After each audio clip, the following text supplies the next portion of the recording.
الحمد لله رب العالمين وبه أستعين وأشهد أن لا إله إلا الله وحده لا شريك له وأشهد أن محمدا عبده ورسوله اما بعد حج کے مسائل و فضائل کے تعلق سے درس کا یہ سلسلہ اللہ کے فضل و کرم سے کافی دنوں سے جاری ہے۔ آج ہم انشاءاللہ طواف سے متعلق گفتگو کریں گے۔ احرام کے مسائل کا بیان ہو چکا، احرام کی حالت میں کون سے کام منع ہیں، میقات کہاں ہے، کہاں سے احرام باندھنا ہے، یہ سارے مسائل بیان کیے جا چکے ہیں۔ اب آدمی احرام باندھ کے راستے سے جو احرام باندھ کر مکہ جب پہنچے گا تو پہلا کام یہ کرے گا کہ وہ طواف کرے گا۔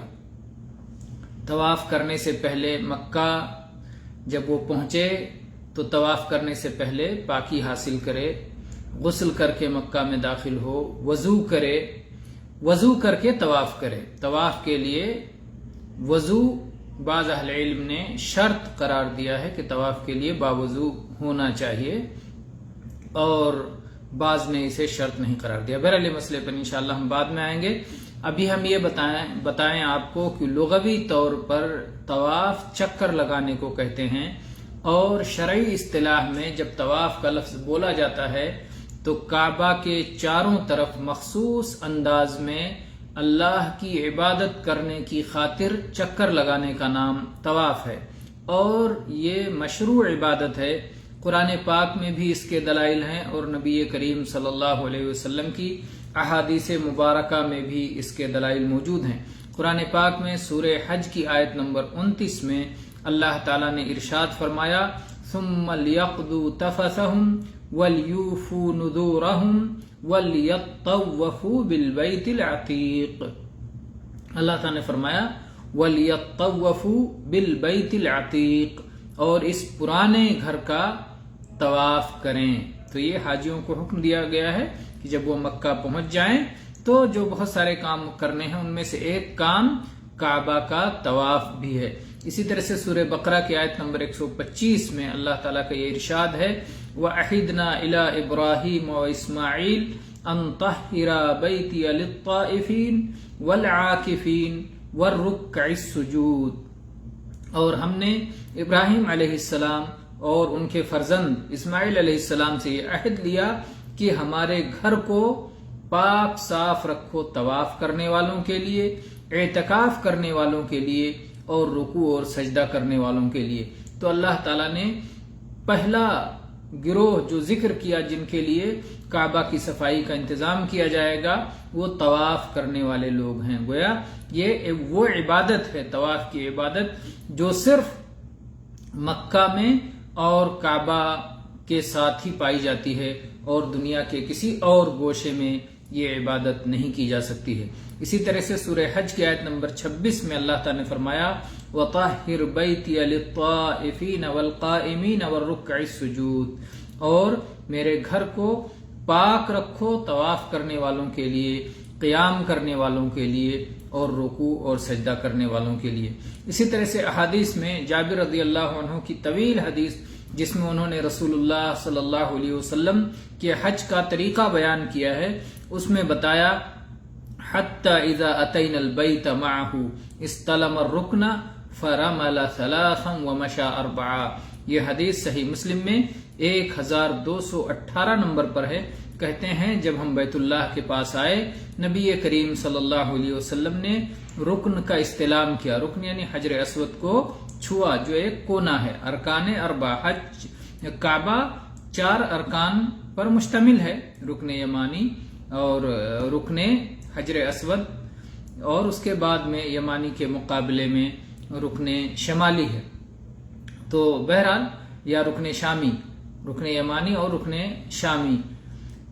تو آپ صلی اللہ علیہ وسلم نے حجر اسود والے کونے کا استلام کیا، اسے چھوا، اور اس کے بعد میں آپ 3 بار تیز دوڑے، اور تیزی کے ساتھ میں چھوٹے چھوٹے قدموں کے ساتھ میں تیز چلتے ہوئے آپ نے طواف کیا، اور 4 چکر آپ نے چل کر کے عام چال سے طواف کیا۔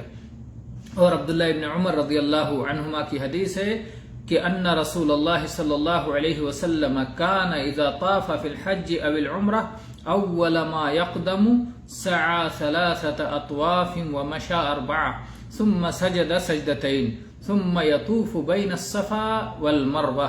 یہ حدیث صحیح بخاری میں 1616 نمبر پر اور صحیح مسلم میں 1621 نمبر پر کہ نبی صلی اللہ علیہ وسلم جب حج یا عمرہ کا طواف کرتے، طواف قدوم، اول ما یقدم، جب آپ پہلی بار پہنچتے، جسے طواف قدوم سے تعبیر کیا جاتا ہے، تو جب آپ طواف قدوم کرتے تو آپ 3 طواف سعی کرتے، دوڑ کے کرتے، یعنی 3 طواف میں آپ تیزی کے ساتھ چلتے اور 4 طواف چل کے کرتے، یعنی آرام سے چلتے.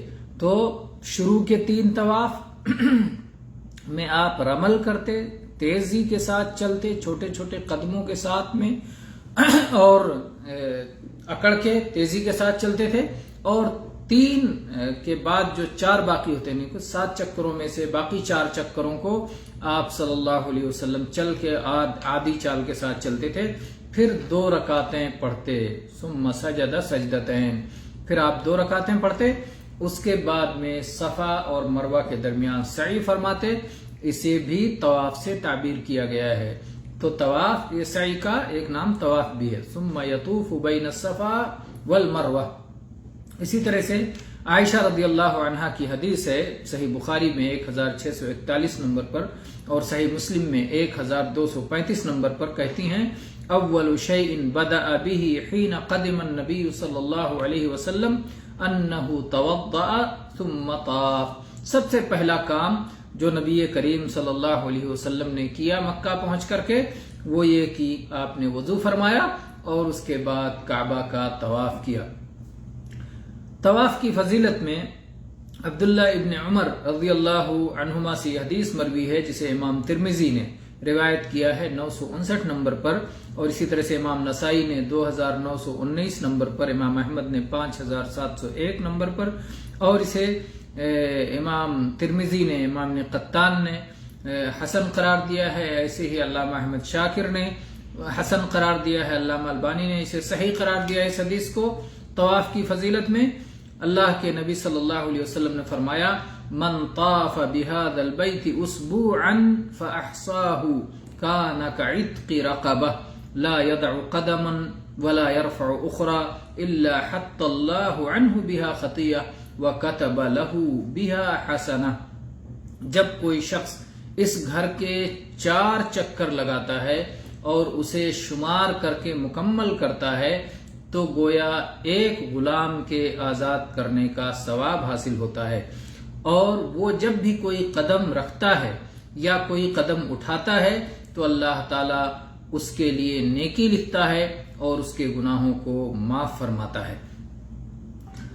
تو یہ رہی طواف کی فضیلت، اور اس کے ذریعے سے ایک بندہ اللہ کا تقرب حاصل کرتا ہے، اللہ کا ذکر کرتا ہے، اللہ کے شاعر کی تعظیم کرتا ہے، اور اس کے دل میں جو اللہ کی محبت ہوتی ہے اور اللہ کے متعین کردہ عبادات کے طریقوں کی جو قدر ہوتی ہے اور جو رسول اللہ صلی اللہ علیہ وسلم کی اتباع ہوتی ہے، تو اس کا چلنا پھرنا، ساری حرکتیں سب کے سب یہ اللہ کا ذکر شمار ہوتی ہیں، سب کے سب یہ عبادت ہوتی ہیں. اور اس کے بعد جو زبان سے وہ اللہ کا ذکر کرتا ہے وہ اس سے الگ ہے. تو عملی ذکر بھی یہاں پر ہے اور ذکر قلبی بھی ہے اور ذکر لسانی بھی ہے. تو ہر طرح کا ذکر طواف میں، ہر طرح کا ذکر شامل ہے، ذکر قلبی بھی اور ذکر لسانی بھی اور ذکر عملی بھی. واللہ تعالی اعلم والحمد للہ رب العالمین، صلی اللہ علی نبینا وسلم.